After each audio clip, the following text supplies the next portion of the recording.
जय हिंद दोस्तों। आपका अभ्यासक डिफेंस पे स्वागत है। मैं आपका दोस्त आपका भाई परीक्षित। जैसा कि आप जानते हैं कि ये एक्सप्लेन सीरीज का 5th सेशन है। ठीक है। ये एक एक्सप्लेन सीरीज है जो कि एक इंग्लिश मार्क्स बूस्टर सीरीज है। ठीक है। इससे क्या है कि आपकी जो इंग्लिश के जो मार्क्स हैं बहुत ज्यादा बूस्ट हो जाएंगे और आपको खुद नहीं समझ में आएगा कि इतने मार्क्स कैसे आ गए, क्योंकि ये जो है वो आपको फाउंडेशन को बहुत ज्यादा मजबूत करेगा। ठीक है। समझ में आ रहा है। इसके कई फायदे हैं। सबसे पहले फायदे इसके देख लेते हैं। सबसे पहला फायदा है कि आपकी जो रीडिंग स्किल है, ठीक है, आपकी रीडिंग स्किल बहुत ज्यादा बढ़ जाएगी, क्योंकि ये न्यूज आर्टिकल्स होते हैं जिनको पढ़ने पे आपको बहुत ज्यादा कॉन्फिडेंस आएगा। ठीक है। तीसरा बेनिफिट क्या है आपको, ये करंट अफेयर के टॉपिक है तो आपके करंट अफेयर भी कवर होता रहेगा। चौथा बेनिफिट है कि ये सारे आर्टिकल जो हैं करंट होते हैं, इस वजह से एसएसबी के लिए भी बहुत ज्यादा इंपॉर्टेंट है और इससे क्या है आपका ओपिनियन भी फॉर्म होगा। पांचवा इसका क्या बेनिफिट है कि आपको नए नए वर्ड्स मिलेंगे। ठीक है। उनकी मीनिंग्स मैंने यहाँ पे देखो नीचे अरेंज कर रखी है आपके लिए। ये देखिए, ये सारी मीनिंग्स आपके लिए अरेंज कर रखी है। हिंदी और इंग्लिश में है, एक एक करके सब समझेंगे। बस आप इस वीडियो को देखिए, लास्ट तक देखिए, तभी आपको इस वीडियो का बेनिफिट मिलने वाला है। ठीक है। तो सबसे पहले हम लोग देख लेते हैं। तो इस वीडियो को स्टार्ट करने से पहले मैं आपको बताने देना चाह रहा हूँ कि आप हमारे चैनल को सब्सक्राइब कर लीजिए अगर आप पहली बार हमारे चैनल पे आए हैं। ठीक है। हमारे चैनल का नाम अभ्यास एक्स डिफेंस है। ठीक है। अभ्यास एक्स डिफेंस है। इस चैनल को सब्सक्राइब कर लीजिए। ठीक है। इस चैनल को सब्सक्राइब करने से क्या होगा आपको मैं बताता हूँ। आपको क्या बेनिफिट होगा ये बता रहा हूँ। जब इस चैनल पे आएंगे तो ये हमारी ढेर सारी वीडियोस हैं।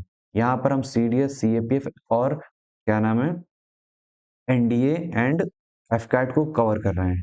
ठीक है। ये हमारी प्लेलिस्ट है। जब आप हमारी प्लेलिस्ट पे आएंगे तो आपको ढेर सारी प्लेलिस्ट देखने को मिलेगी। एक हमारा पीवाईक्यू एस नाम से इनिशिएटिव है, जिसके अंदर हम लोग सभी पीवाईक्यूज को कवर करेंगे, तीनों पेपर के, चाहे मैथ हो, इंग्लिश हो, जीएस हो। यहाँ ज्योग्राफी की है प्लेलिस्ट, ये साइंस की प्लेलिस्ट है। ठीक है। ये भारत दर्शन सीरीज है जिसमें हम सभी तरीके के मैप्स देते हैं। ये हमारी करंट अफेयर की प्लेलिस्ट है। ये मैथ की है, ये इंग्लिश की है। ठीक है। और ये कुछ स्ट्रेटजी वाली वीडियोस हैं, तो इसमें आपको ढेर सारी वीडियोस देखने को मिलेंगी। तो आई होप आपको इससे बहुत ज़्यादा फायदा होगा, इसलिए आप हमारे चैनल को सब्सक्राइब कर लीजिए और बेल आइकन दबा दीजिए। चलते हैं अपने आर्टिकल्स पे। इस आर्टिकल को हम लोग वन बाय वन करके एक एक लाइन करके पढ़ेंगे। बेसिकली इस आर्टिकल में क्या है, क्या लिखा हुआ है, Indigo crisis, Indigo crisis shows how little power passengers है। मतलब ये जो इंडिगो क्राइसिस है, आपको पता है भी रिसेंटली बहुत ढेर सारी फ्लाइट्स कैंसिल हो गई हैं, जिससे लोग क्या है बहुत ज्यादा परेशान हो गए। तो ये जो इंडिगो एक एविएशन कंपनी है जिसके हवाई जहाज उड़ते हैं, ठीक, एरोप्लेन उड़ते हैं। तो इंडिगो क्राइसिस में क्या है, इतना ज्यादा कैंसिलेशन होने की वजह से क्या होता है कि जो पैसेंजर हैं उनके पास कितनी कितनी कम पावर है, वो कुछ नहीं कर रहे हैं, वो रो रहे हैं, बिलख रहे हैं, घंटों घंटों 8-10 घंटे वेट कर रहे हैं, उसके बावजूद भी बहुत ज्यादा प्रॉब्लम को फेस कर रहे हैं। बहुतों की तो शादी मतलब जिनकी शादी आप इमेजिन करिए, जिनकी शादी है वो बाहर से आ रहे हैं और वो अपनी शादी में नहीं पहुंच पा रहे हैं, अपने रिसेप्शन में नहीं पहुंच पा रहे हैं, उनको ऑनलाइन ही अपने रिसेप्शन को अटेंड करना पड़ रहा है। जो लाइफ में एक बार आता है, सोचो, ये ऐसी हालत हो रखी है। ठीक है। उनकी शादी बार बार नहीं होगी, लेकिन एक बार होने के बावजूद भी देखो कितनी भी उन्होंने चीजें ट्राई कर ली, चारों तरफ से, यहाँ से यहाँ से यहाँ से, हर तरीके से, हर मेट्रो सिटी से उन्होंने ट्राई कर लिया, लेकिन उन्हें कहीं से भी फ्लाइट नहीं मिली, क्योंकि इंडिगो ने सारी फ्लाइट्स को क्या किया, लगभग कैंसिल कर दिया था। ठीक है। उसी के बारे में हम लोग देखेंगे। तो सबसे पहले क्या है, India largest airline Indigo. Indigo क्या है, इंडिया की लार्जेस्ट एयरलाइन है। तो जितना भी हमारा एविएशन सेक्टर है उसमें सबसे लार्जेस्ट एयरलाइन क्या है, इंडिगो है। has experienced its most severe operational disruption in years। Severe का मतलब क्या होता है, बहुत ही वर्स्ट। सीवियर का मतलब क्या होता है, बहुत ही वर्स्ट। या फिर ऑपरेशनल डिस्ट्रप्शन का मतलब क्या होता है कि जो चीजें सही से चलनी चाहिए थे वो डिसरप्ट हो गई, वो डिस्टर्ब हो गई। ठीक है। वो सही तरीके से नहीं चल रही है, उसे कहते हैं डिसरप्शन इन ईयर्स। तो ये क्या है कि मोस्ट सीवियर ऑपरेशनल डिसरप्शन इन ईयर्स। ठीक है। तो यहाँ पर देखेंगे ये एक सेंटेंस है। अब ये देखो अपोस्ट्रोफी के साथ लार्जेस्ट लिखा हुआ है, ठीक है। ये एक्सपीरियंस किया है, देखो यहाँ पर हैज लिखा हुआ है। हैज क्यों लिखा हुआ है? क्योंकि ये सिंगुलर सब्जेक्ट है, और हैज के बाद क्या आता है? वर्ब की थर्ड फॉर्म आती है, ठीक है, ये भी है। अब आप देखोगे मोस्ट, ये क्या है? सुपरलेटिव डिग्री होता है। जब भी आप इंग्लिश देखोगे तो ये क्या होता है? सुपरलेटिव डिग्री होता है। 3 डिग्री होते हैं, ठीक है, उसमें से एक क्या होता है? सुपरलेटिव डिग्री होता है। आगे चलते हैं, तो बहुत ही मोस्ट सीवियर ऑपरेशनल डिसरप्शन देखा है एज ऑफ दिसंबर 5, ठीक है। एज के साथ क्या यूज हुआ? यहाँ पर ऑफ यूज है, मतलब कि 5 दिसंबर तक more than 1000 flights have been cancelled over multiple days. 1000 से ज्यादा फ्लाइट्स क्या हो गई? कैंसल्ड हो गई। क्या? Over multiple days. देख रहे हो ये ओवर क्या है? हमारा प्रिपोजिशन है। अब देख रहे हो ये प्रिपोजिशन कैसे यूज हो रहा है। अब अब यहाँ पर देख सकते हो, यहाँ पर ऑप्शन यूपीएससी दे सकता है कि फ्रॉम दे दिया, ठीक है, फॉर दे दिया, ठीक है, ओवर दे दिया, फिर नन ऑफ दिस दे दिया, कोई भी दे दिया, या फिर एट दे दिया। तो यहाँ पर आपका क्या होगा? ओवर मल्टीपल डेज होगा। ओवर कैसे लग रहा है ये चीज देख लो। With December 4 alone seeing over 550 cancellation. अब देख रहे हो यहाँ पर सीइंग जो है, अब सीइंग जो है वो वर्ग की फर्स्ट फॉर्म प्लस आईएनजी है। ये जो सीइंग है ये हमारा क्या है? जीरंड है, ठीक है। ये जो सीइंग है हमारा क्या है? जीरंड है, ठीक है। आगे चलते हैं, प्राइमरली इन मेट्रो सिटीज। तो देखा जाए 4 दिसंबर को, अकेले 4 दिसंबर को 550 कैंसिल हुए थे। मेट्रो सिटीज जो बड़ी बड़ी सिटीज होती हैं, फॉर एग्जांपल मुंबई हो गया, दिल्ली हो गया, बेंगलोर हो गया, ठीक है, ये क्या है? मेट्रो सिटीज है। अब देखते हैं, thousands of passengers have been stranded, holiday ruined and baggage lost. Thousands of passengers, यहां पर समझने वाली चीज है, ठीक है। यहाँ पर आपको क्या है समझने वाली?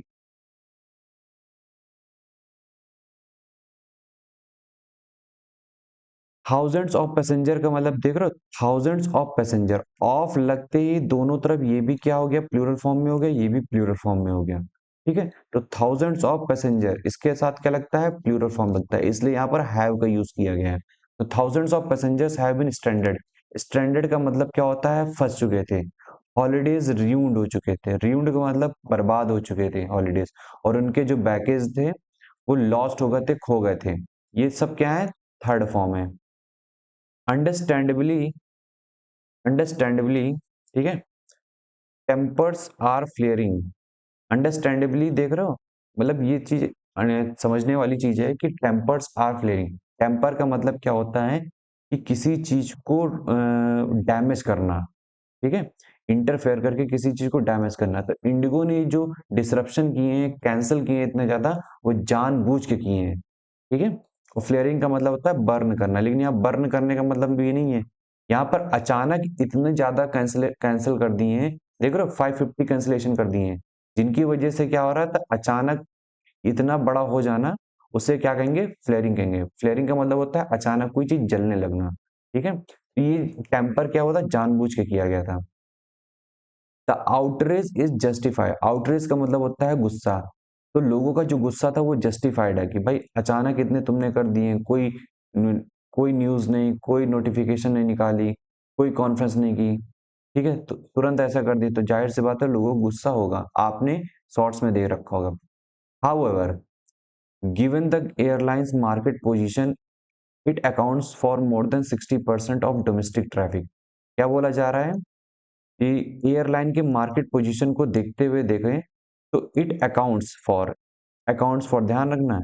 अकाउंट के साथ देख लो क्या लग रहा है? फॉर लग रहा है। It accounts for more than 60% domestic traffic. जो हमारा डोमेस्टिक ट्रैफिक है उसमें से 60%। डोमेस्टिक ट्रैफिक का सिंपल सा मतलब है कि मान लीजिए 100 लोग ट्रैवल कर रहे हैं, ठीक है, तो 60 लोग सिर्फ इंडिगो से ट्रैवल कर रहे हैं, that is called domestic traffic. Domestic traffic का मतलब with in a country. This situation calls for, ये लिखते जाना, calls for collaborative solution. Calls for का मतलब क्या होता है? ध्यान समझना, ठीक है। कॉल्स फॉर का मतलब होता है, कॉल फॉर का मतलब होता है नेसेसरी, ठीक है, जो चीज नेसेसरी हो। ये क्या है? हमारा एक कह सकते हो वर्बल फ्रेज है, ठीक है। तो calls for collaborative solutions, three की इश्यूज इमर्ज। तीन की इश्यूज इमर्ज होते हैं। यहाँ पर बोला जा रहा है कि जो ये सिचुएशन डेवलप हुई है उसके लिए हमें एक कोलैबोरेटिव सॉल्यूशन की जरूरत है, एक दूसरे से मिलजुल करके काम करने की जरूरत है, एक कोलैबोरेटिव सॉल्यूशन निकालने की जरूरत है। समझ में आ रहा है? थ्री की इश्यूज इमर्ज, यहाँ पर तीन की इश्यूज की मतलब इंपॉर्टेंट इश्यूज इमर्ज होते हैं, निकलते हैं। कौन कौन से? रेगुलेटरी चेंजेस जो डीजीसीए ने किया है, क्या होता है बताऊंगा। Director general of civil aviation होता है, ठीक है, ये हमारे सिविल एविएशन की रेगुलेटरी बॉडी होती है जो गवर्नमेंट ऑफ इंडिया की है, ठीक है। एविएशन सिविल एविएशन मिनिस्ट्री में आती है, मिनिस्ट्री ऑफ सिविल एविएशन में आती है। ये क्या है? रेगुलेटरी चेंजेस जो हैं, पायलट हायरिंग हुई है, वीक कंज्यूमर प्रोटेक्शन लॉज, हमें वीक जो कंज्यूमर प्रोटेक्शन लॉ है, ये तीन की इश्यूज हमारे उभरते हुए, इमर्ज का मतलब उभरते हैं। At the core of the crisis is a mismatch between pilot staffing and the new flight duty timeline limitation regulation।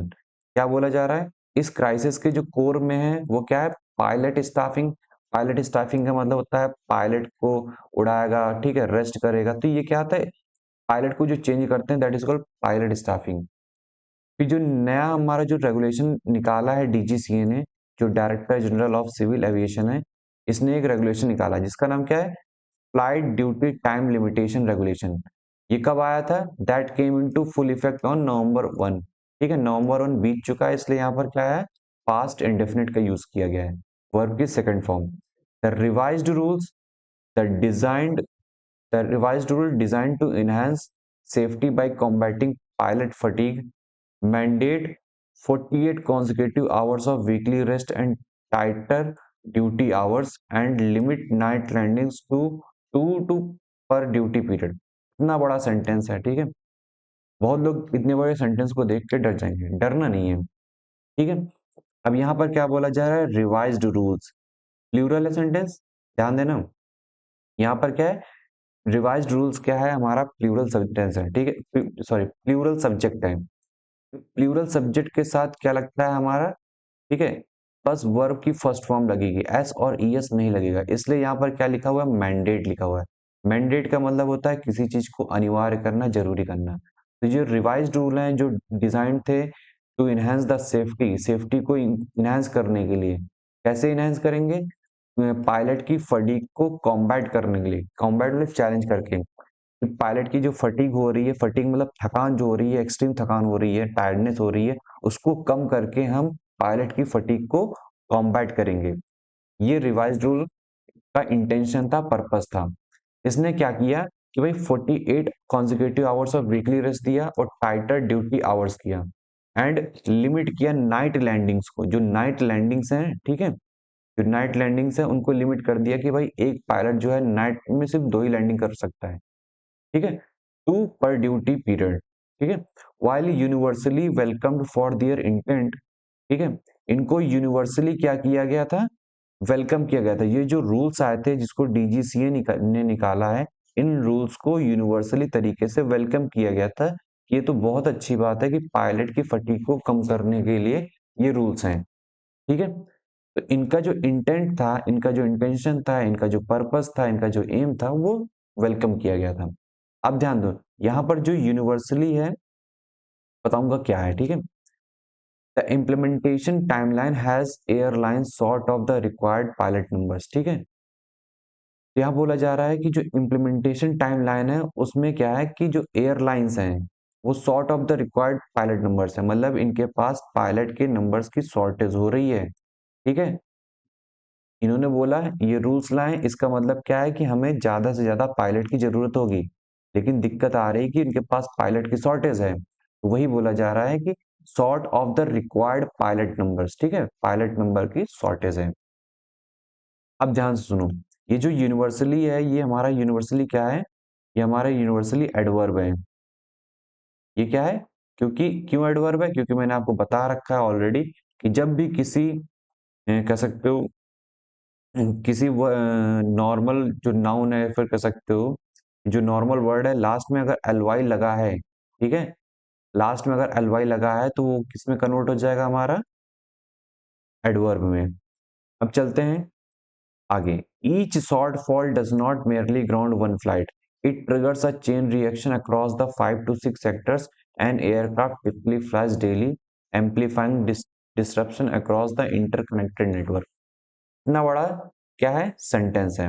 अब देखो ईच शॉर्ट फॉल है, इसलिए यहाँ पर डज का यूज किया गया है क्योंकि ये सिंगुलर है तो सिंगुलर के साथ डज लगता है। ठीक है, अब यहाँ पर बोला गया है कि भाई एक फ्लाइट अगर मिस होती है, ठीक है, अगर एक फ्लाइट कैंसिल हो जाती है तो जाहिर सी बात है इस पे मल्टीप्लायर इफेक्ट है अदर 5 to 6 सेक्टर पे। कैसे भाई, कोई जाता होगा तो कहीं जाकर के होटल बुक करेगा, ठीक है, किसी रेस्टोरेंट में खाना खाएगा या फिर कहीं भी जाकर के घूमेगा, तो इससे क्या होता है मल्टीपल सेक्टर्स अफेक्ट होते हैं। समझ में आ रहा है?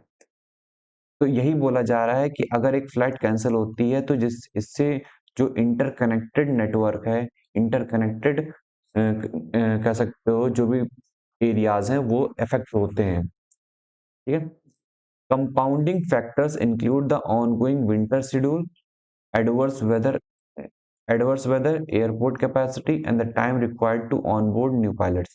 कंपाउंडिंग का मतलब क्या होता है कि एक सिचुएशन में एक कहने मतलब किसी चीज को इंक्रीज करना। कंपाउंडिंग का मतलब क्या होता है एकदम इंक्रीज करना।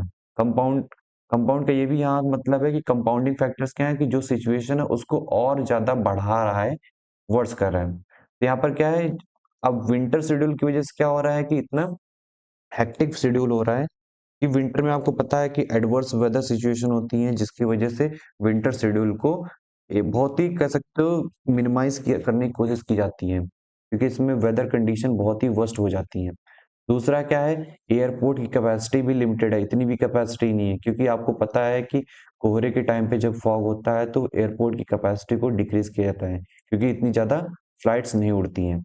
और दूसरा क्या है कि हमारे पास पायलट की शॉर्टेज भी है। ठीक है, on the recruiting front hiring training and integrating new pilots is a challenge. ठीक है, रिक्रूटिंग फ्रंट हायरिंग और ट्रेनिंग में देखें और इंटीग्रेटिंग न्यू पायलट एक चैलेंज है कि भाई हमारे पास रिक्रूट करने के लिए, हायर करने के लिए, उन्हें ट्रेन करने के लिए इतने ज्यादा पायलट्स नहीं है, इसकी वजह शॉर्टेज भी आ रही है। Specially one global demand remains strong. Global demand remains strong का मतलब है कि एयर पैसेंजर बढ़ते जा रहे हैं लेकिन फिर भी हमारे पास अच्छे पायलट्स की कमी है। ठीक है, ये बोला जा रहा है। There is opposition within pilot ranks to hiring expected exacerbated due to the differential salaries and benefits. यहाँ पर क्या बोला जा रहा है, पायलट रैंक्स के अंदर भी एक अपोजिशन है। ठीक है, जो हमारा पायलट है, ठीक है, जो पायलट है उनके अंदर भी कहीं ना कहीं कुछ कह सकते हो कुछ अपोजिशन है, वो नाराज हैं। किस बात से नाराज हैं? क्योंकि इंडिगो के अंदर क्या हो रहा है कि जो हायरिंग हो रही है वो बाहर से हो रही है, बाहर के पायलट्स आ रहे हैं। ठीक है, पायलट की शॉर्टेज को कम करने के लिए वो बाहर से पायलट्स मंगा रहे हैं जो फॉरेन कंट्री के हैं। तो जिसकी वजह से क्या हो रहा है कि उनकी सैलरीज में डिफरेंशियल है, ठीक है, उनके बेनिफिट्स में डिफरेंट है, जिसकी वजह से ये सिचुएशन जो है और ज्यादा वर्स्ट होती जा रही है।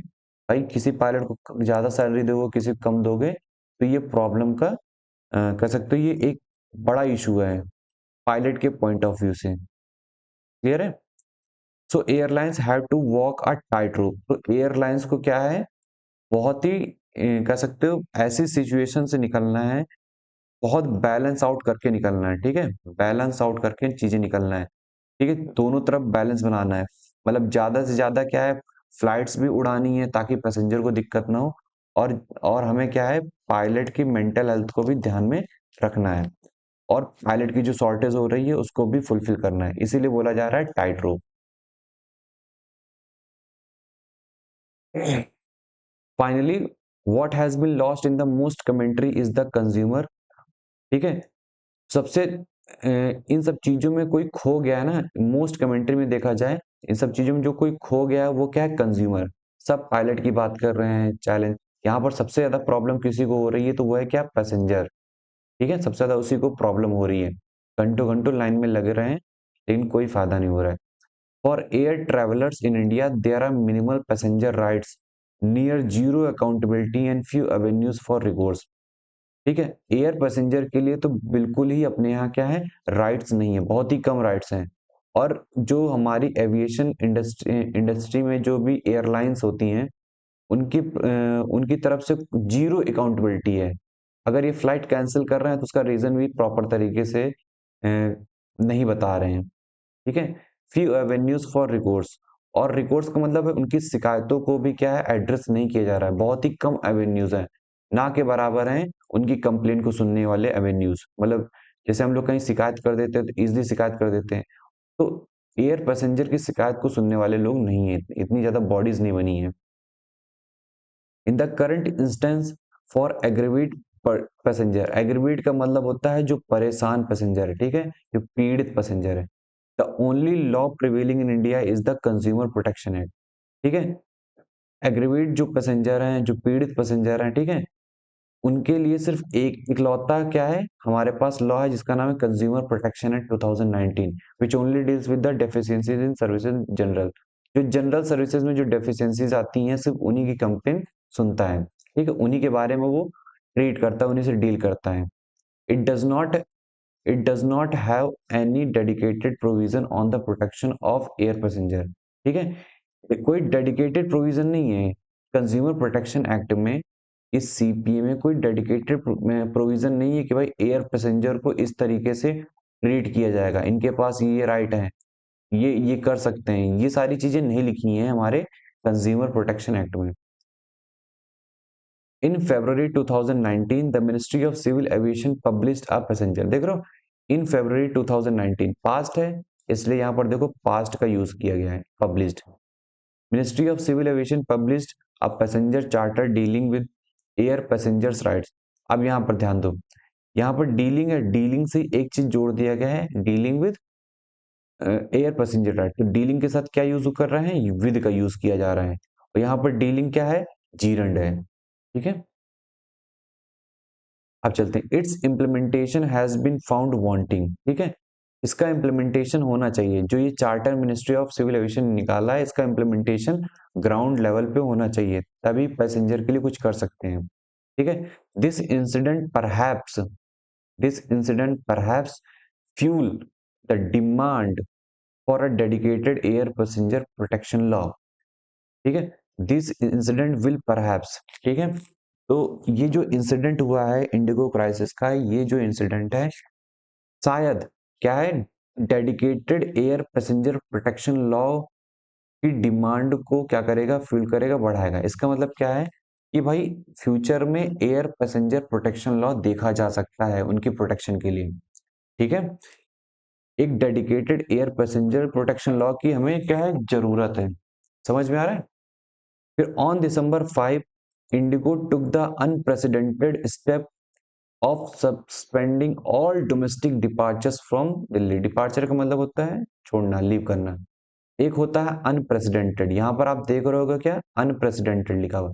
अनप्रेसिडेंटेड का मतलब जो हिस्ट्री में आज तक हुआ ही नहीं हो, that is called unprecedented. An event और incident that has not happened in the history, उसे क्या कहते हैं, अनप्रेसिडेंटेड। ठीक है, इससे पहले इतने ज्यादा कैंसिलेशन कभी नहीं हुए थे जो इस बार हुए हैं, पहली बार हो रहा है। This is effectively N operational reset. ठीक है, ये एक ऑपरेशनल रीसेट है इतने बड़े कैंसिलेशन की वजह से। More targeted cancellations are expected over the next few days to restore stability. ठीक है, स्टेबिलिटी को रिस्टोर करने के लिए और कैंसिलेशन किए जा सकते हैं, ये एक्सपेक्टेड है। ठीक है, एक्सपेक्टेड यहाँ पर क्या है, कह सकते हैं ये पैसिव वॉइस में बना है, इसलिए क्या है कि आर के बाद क्या है, वर्ब की थर्ड फॉर्म का यूज किया गया है। The director general of civil aviation has responded by granting, कैसे रिस्पॉन्ड किया, by granting limited temporary relaxation on the regulations and has engaged directly with the airlines leadership to monitor recovery। अब देखो यहाँ पर engage है, ठीक है, engaged directly with, engage के साथ हमेशा क्या लगेगा, विद लगेगा, इंगेज के साथ क्या लगेगा, विद आता है यहाँ पर, इससे ये समझ में आ रहा है। ठीक है, तो अब क्या है कि जो डीजीसीए है उसने रिस्पॉन्ड किया है, उसने रेगुलेशंस पे लिमिटेड और टेम्पररी रिलैक्सेशन दे दिए हैं कि ठीक है इतने ज्यादा कैंसिलेशन ना करो, ठीक है, कुछ रिलैक्सेशन दे रहे हैं। ठीक है, और फिर क्या है कि उस पर्टिकुलर जो एयरलाइन है इंडिगो, उसके साथ उसकी जो टॉप लीडरशिप है उससे डील कर रहे हैं टू मॉनिटर रिकवरी, ताकि फिर से जो कैंसलेशन है कैंसलेशन ना हो और एयरलाइन चलने लगे। द एपिसोड अंडर स्कोर का मतलब हाईलाइट करता है, ठीक है। The value of a closer government industry public partnership, ठीक है। यहाँ पर गवर्नमेंट भी है, यहाँ इंडस्ट्री भी है और पब्लिक पार्टनरशिप भी है, ठीक है। ये जब मिल के काम करेंगे तभी हमारी सिविल एविएशन इंडस्ट्री अच्छी होगी, क्योंकि वहां पर देखो ऊपर क्या लिखा था, कोलैबोरेटिव सॉल्यूशन की जरूरत है। तो कोलैबोरेटिव का मतलब यही होता है कि गवर्नमेंट भी होगी, इंडस्ट्री भी है और पब्लिक भी है। As India's aviation market expands rapidly, events like this simply cannot stand. ठीक है, हमारा इंडिया का जो एविएशन मार्केट है बहुत तेजी के साथ क्या हो रहा है, एक्सपेंड कर रहा है, बढ़ रहा है, ठीक है। नंबर ऑफ पैसेंजर्स बढ़ रहे हैं, इसलिए ऐसे इवेंट जो है ना, इनको इनको कह सकते हो लाइटली नहीं ले सकते हो, इन्हें सीरियसली लेना होगा। वही बोला, simply can not stand. Data sharing, transparency, accountability are the only mitigating measures to avert another meltdown. ठीक है, जो डेटा शेयरिंग है, जो आपके पासपोर्ट होता है, वीजा होता है, ये सारी चीजें। दूसरा क्या है, ट्रांसपेरेंसी होनी चाहिए, ठीक है। अगर आप कोई स्टेप ले रहे हो तो उसके बारे में बताओ। अगर आपने लोगों से किराया लिया है तो उनके किराया वापस करो, ठीक है। और अकाउंटेबिलिटी होनी चाहिए, अगर आपने किराया लिया है तो भाई लोगों को फ्लाइट कम से कम दो ना, लोगों की जगह से दूसरी जगह पहुंचाओ, वो भी सुरक्षित तरीके से। अभी आपने एयर इंडिया का आपने देखा होगा, कितना बड़ा हादसा हुआ है, ठीक है। तो वो अकाउंटेबिलिटी किसकी होती है, वो होती है एविएशन की। इसमें उनको क्या है कि मान लीजिए एयर इंडिया को क्या है, जैसे एयर इंडिया वालों ने कंपनसेशन दिया है, ठीक है, लोगों को, तो ये अकाउंटेबिलिटी सेट करता है एयरलाइन की। भाई अगर कुछ किसी वजह से कोई इंसिडेंट होता है, क्राइसिस होता है, तो अकाउंटेबल एयरलाइन होगी, ठीक है। यही क्या है, मिटिगेटिंग मेजर्स। टू अवर्ट का मतलब क्या होता है, प्रिवेंट करना समथिंग अनप्लीजेंट। अवर्ट का मतलब होता है something unpleasant. To melt down का मतलब क्या होता है, ब्रेक डाउन। मेल्ट डाउन का मतलब ब्रेक डाउन हो जाना, ठीक है, कोलैप्स कर जाना। तो इसके लिए क्या कर रहे हैं, ये एक मिटिगेटिंग मेजर्स हैं कि ऐसा दोबारा ना हो। आई होप आपको ये पूरा आर्टिकल समझ में आया होगा अच्छे से। मैंने बहुत अच्छे से आपको ये समझा दिया है, आई होप आपको बहुत अच्छे से समझ में आ गया। आप चलते हैं थोड़ा सा मीनिंग के जल्दी से। ये सारी मीनिंग तो मैंने आपको बता दी है। ऑपरेशनल डिसरप्शन का मतलब होता है नॉर्मल फंक्शनिंग में डिस्टरबेंस होना, ठीक है। सीवियर का मतलब होता है वेरी सीरियस या extreme. Cancelled, called off, very important, ठीक है। कैंसिल तो आपको पता है लेकिन कॉल्ड ऑफ नहीं पता होगा, ठीक है। Not operated. स्ट्रैंडेड का मतलब होता है फंसा हुआ, फंस जाना। तो लेफ्ट हेल्पलेस और स्टक। आउटरेज का मतलब होता है स्ट्रॉन्ग एंगर, गुस्सा। रेगुलेटरी चेंजेस का मतलब होता है रूल्स और लॉज में चेंजेस करना। कोलैबोरेटिव सॉल्यूशन का मतलब होता है solutions created by working together, एक साथ मिलकर के काम करना। जैसे वहां पर गवर्नमेंट थी, ठीक है, इंडस्ट्री थी और पब्लिक थी, एक साथ मिलकर के काम कर रहे हैं। Weak consumer protection law, poor laws to protect passenger, ठीक है, पैसेंजर को प्रोटेक्ट करने के लिए पुअर लॉज हैं। पायलट स्टाफिंग का मतलब होता है हायरिंग या अवेलेबिलिटी ऑफ पायलट्स। ये तो रूल्स हैं, जो भी रूल्स बताया मैंने आपको। फटीग मतलब एक्सट्रीम टायर्डनेस, बहुत इंपॉर्टेंट वर्ड है। चेन रिएक्शन, जो सीरीज ऑफ इवेंट्स होते हैं ट्रिगर्ड बाय वन इवेंट, उसे chain reaction. Interconnected system with linked parts. Compounding factor मतलब extra elements worsening a problem, समस्या बढ़ाने वाला कारक, जिन्हें कंपाउंडिंग फैक्टर्स कहते हैं। रिक्रूटिंग पता ही है, एक्सपेक्टेड में foreign workers. Accountability, responsibility for action, अगर आपने कोई एक्शन लिया है, इन्होंने इतने ज्यादा कैंसिलेशन किए हैं, तो इसकी रिस्पॉन्सिबिलिटी भी एयरलाइन की होती है। That is called accountability. Recourse का मतलब होता है सोर्स ऑफ हेल्प और डिफिकल्टी, मतलब उपाय या सहारा। चार्टर मतलब official document of rules and rights, that is called charter. Transparency मतलब ओपननेस और क्लैरिटी। रीसेट का मतलब रीस्टार्ट करना ऑपरेशन को, टू स्टेबलाइज करना, ठीक है, जैसे आप अपने फोन को रीसेट करते हो। मिटिगेटिंग मेजर्स मतलब होता है steps to reduce severity of the problem. Problem की सीवियरिटी मतलब सीरियस, जो सीवियरिटी, जो वर्सनेस है, उसको कम करना, उसके लिए स्टेप उठाना, that is called mitigating measures. Mitigate का मतलब होता है रिड्यूस करना। मिटिगेट का मतलब क्या होता है, रिड्यूस करना, कम करना। आई होप आपको ये लेक्चर समझ में आया होगा। मैं आपको कुछ और चीजें बता देना चाह रहा हूँ, ठीक है। ये हमारा चैनल है, इसको आप सब्सक्राइब कर लीजिए, ठीक है। यहाँ पर क्या है, ये हमारा टेलीग्राम चैनल है, इसको आप ज्वाइन कर लीजिए। यहाँ पर आपको सारी पीडीएफ मिल जाएगी। इस पीडीएफ को मैं वहीं पर सेंड कर दूंगा। एक हमारा कॉन्कर ग्रुप है 100, जिसके अंदर हम आपको 1-to-1 मेंटोरशिप प्रोवाइड करते हैं। इसके बारे में अगर आपको डिटेल में जानना है तो आप हमारे प्लेलिस्ट पे इसको सर्च कर लिए, आपको मिल जाएगा। ठीक है। एक दो ग्रुप और हैं, special focus group for CDS 1 2026 and special focus group for CAPF 2 2026। इसके अंदर क्या है कि आप मैसेज करके, आप हमें डायरेक्ट मैसेज करके आप अपने डाउट्स को पूछ सकते हो। आप अपने फेलो एस्पिरेंट से बात कर सकते हो, उनसे उनसे भी डाउट पूछ सकते हो। तो यहाँ पर प्रैक्टिस भी ढेर सारी कराई जाती है। ठीक है। ये हमारा व्हाट्सएप चैनल है। ठीक है। ये हमारा टेलीग्राम, सॉरी, ये हमारा इंस्टाग्राम अकाउंट है। ठीक है। ये मेरा नंबर है। कोई भी क्वेरीज हो, डाउट्स हो, you can ask without any hesitation. ठीक है। तो चलते हैं। Bye bye.